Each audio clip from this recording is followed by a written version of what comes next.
আসসালামু আলাইকুম। দেখেন বৃষ্টি হইব সেই ভিডিও করতেছি। অনেক মেঘ হয়েছে আকাশে। অবশ্য আজকে আমার ধান কাটা শুরু হয়ে গেছে। দেখেন আকাশে অনেক মেঘ। আল্লাহ না করুক বৃষ্টি বৃষ্টি আসুক, সমস্যা নাই, কিন্তু জানি আল্লাহ তাআলার কোনো অশেষ রহমতের বৃষ্টি আসুক, এটা আমিও চাই, কিন্তু কোনো বিপদ না আসুক। ঠিক আছে? অনেক, এই যে দেখেন বৃষ্টি নেমে গেছে, প্রচুর বাতাস হইতেছে, প্রচুর বাতাস। এই যে দেখেন বাতাস, ধান কাইটা এই যে আনছি, দেখেন ঢাইকা থইছে, এই যে ধান কাইটা ঢাইকা থইছে।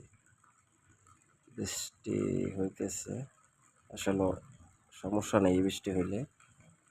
আল্লাহ অনেক রহমত করছে, কোনো শিলাবৃষ্টি হইতেছে না। ঠিক আছে, কোনো শিলাবৃষ্টি হইতেছে না। অন্য অন্য জায়গাটা শুনছি শিলাবৃষ্টি হয়েছে, কিন্তু এখানে নাই। এখন বৃষ্টি একটু কম। এই যে দেখেন বাতাস আবার শুরু হয়েছে। ঠিক আছে, বাতাস, অনেক বাতাস, কিন্তু আল্লাহর কোনো সমস্যা নেই। ঠিক আছে, কোনো সমস্যা হয় নাই। আমি একটু দোকানের দিকে যাইতেছি আমার, তাই ভালো থাকবেন। আল্লাহ হাফেজ।